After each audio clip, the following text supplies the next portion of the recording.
自民党総裁選選挙というのが行われるんですけど、自民党総裁選の討論会というのが、自民党総裁選まで何回か行われるんですけど、自民党の YouTube チャンネルと、僕の YouTube チャンネル、これね、今あなたが見てるこれ、二元中継みたいな感じになるっていう、すごく不思議な構造なんですよね。呪術廻戦かよってよく言われるんですけど、いや、多分ノーキャラじゃないかな。自民党の、事務局ってお金ないんですよ。自民党の政治家は結構なお金を献金されていて、献金されたお金が支部とか支部長っていう形で受け取って、で、それがいくらぐらいっていうのも法律上公開されてるのを見ると、そこそこの額受け取ってるんですけど、自民党のね、本部自体は、そんなに献金されてもそれが本部自体の献金って形になってないんじゃないかな、多分。本部自体の党費とかの予算でやってるんじゃないかな。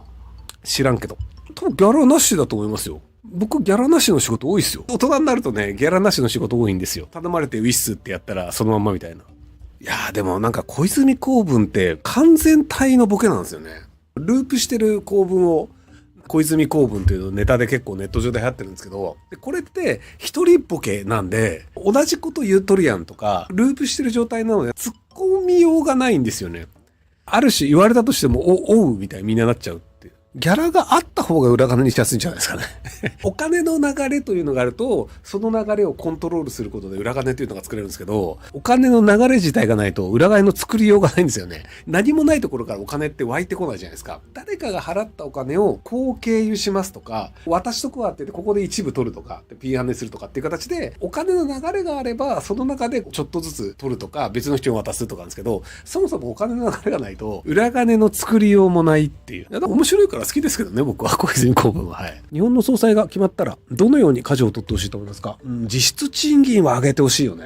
40ヶ月ぐらいほぼ実質賃金下がり続けてるんですよ。金持ちはめちゃめちゃ金が増えてて、で、大企業とか上場企業に勤めてる人たちっていうのは給料ずっと上がり続けてるんですけど、一般的な人っていうのは多少給料上がってるんですけど、物価の上がる速度の方が速いんですよ。上昇率今 2% とかなんですけど、なので、給料が 2% 以上上がら、例えば物価が 2% で上がってて、で、給料が 1.5% 上がってる人って、実は買える量は 0.5% 減ってるんですよ。給料自体は 1.5% 上がってるけど、実際に買えるものが少なくなってるというのが、実質賃金低下って言い方をするんですけど、1.5% 上がってるんだから、名目的には上がってるじゃないかと。でも物価の方がもっと高くなってるから、実質的には賃金下がってるよね。これが実質賃金低下っていう問題で、これがほぼ40ヶ月ぐらい続いてるんですよ。正確に言うと33ヶ月ぐらい続いて、3、4ヶ月だけちょっと上がって、そこからまたずっと下がってるんですよね。4ヶ月ぐらい。なので、もう3年、4年近く、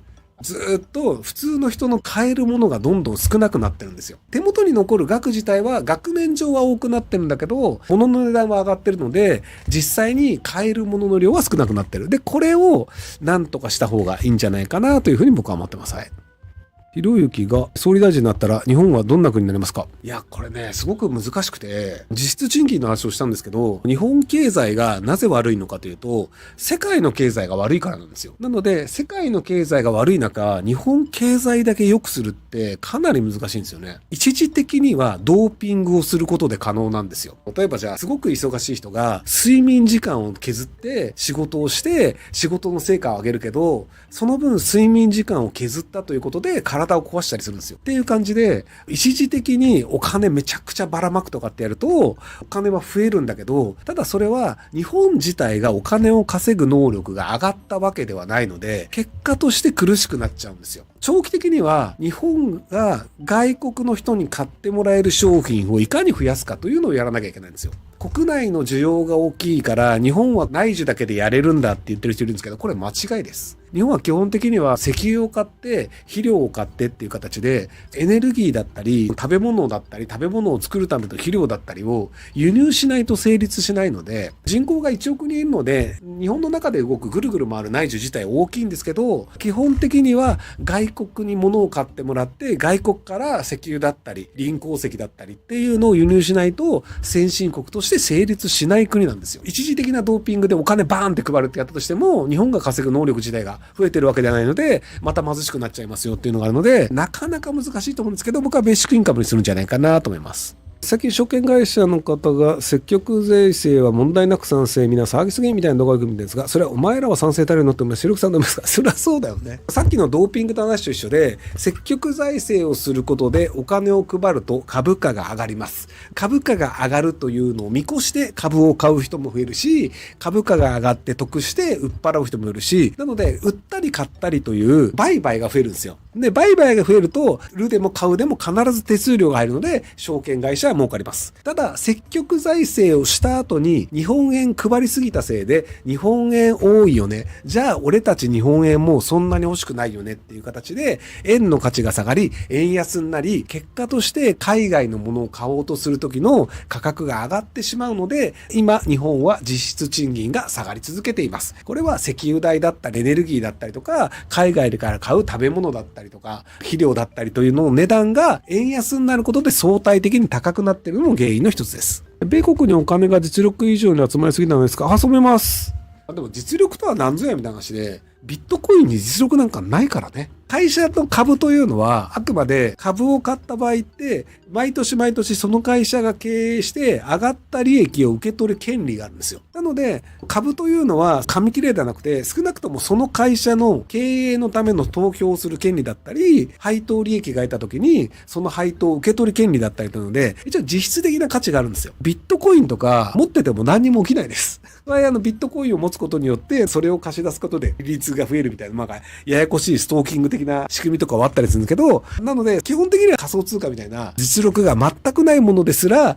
価格が上がってるので、なので、アメリカというアメリカ市場でもいいし、アメリカの銀行の預金でもいいし、に比べると仮想通貨よりはよっぽど実態があるから、それはお金集まりやすいよね。お金が集まるというのはあくまで相対的なもので、日本とアメリカだったらアメリカだよねとか、イギリスとアメリカだったらアメリカだよねとかっていう形で、あくまでその相対的なもので、アメリカが絶対的にすごいよねという話じゃなくて、比較したらロシアよりアメリカの方がいいよねっていう比較の中で1位に今いるっていう状態じゃないかなと思います。消費税は企業側が薄利多売したけど儲からないから儲かるために作った制度なんじゃないかなと。まともに商売したら自然と消費税はなくなるんじゃないかなと。いまいちこの理由がわからないんですけど、消費税はなくならないですよ。自分が売った時の額の 10% を払うというのが、小売店ね。売った時の消費税 10% 分って預かってるので、これを国に戻すっていう、あくまで消費税というのは預かるだけなんですよ。本来消費税というのは消費者が払うんですけど、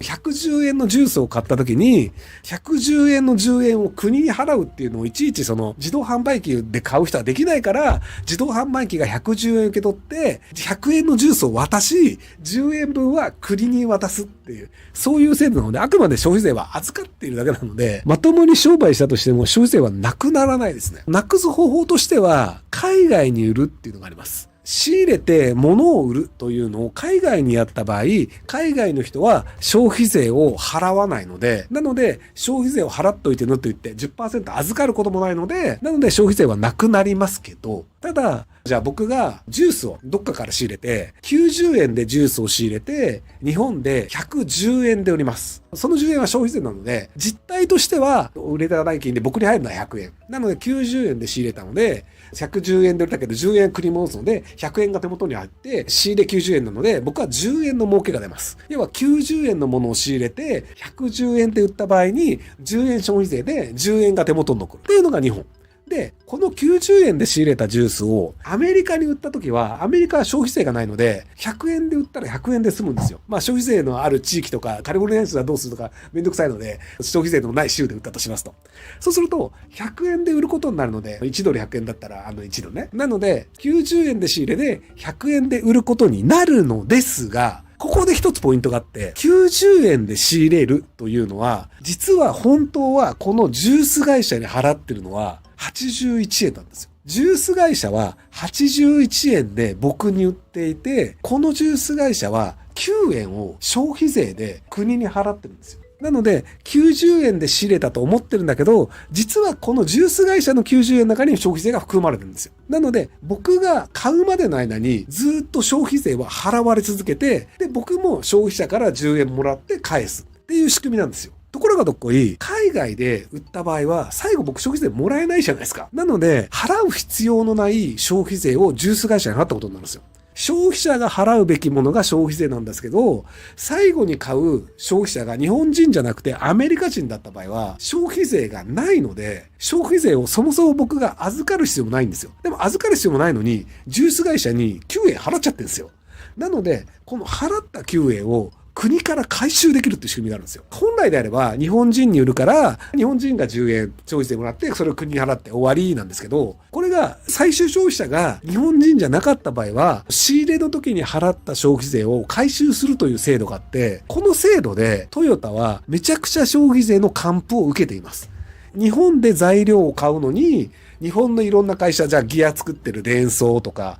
愛新世紀とかに消費税を払って仕入れて車を作ってアメリカで売ってるので、トヨタは消費税を払ってるんだけど、消費者から消費税を受け取れないので、なので受け取ってないのに消費税を先払ったから、これを後で還付してもらうっていう消費税還付というのがあるんですよ。で、この還付の額が6000億とか600億とか結構でかい額なんだけど、で、これは本来払うべき必要のない消費税を払ってる、先に払ってるのが戻ってるだけで還付なんですよ。頭の悪い人が、トヨタは消費税を払わないで6000億円国から取ってるとか意味わかんないことを言い出すんですよ。もともと払わなくてもいいものをトヨタは払っているので、なので元に戻してるだけなんだけど、頭の悪い人は、トヨタが国から戻してるところだけ見て、トヨタはアメリカに輸出して日本の政府から600億円とか6000億円とか取ってんだよ。あいつら卑怯だよみたいなこと言ってて、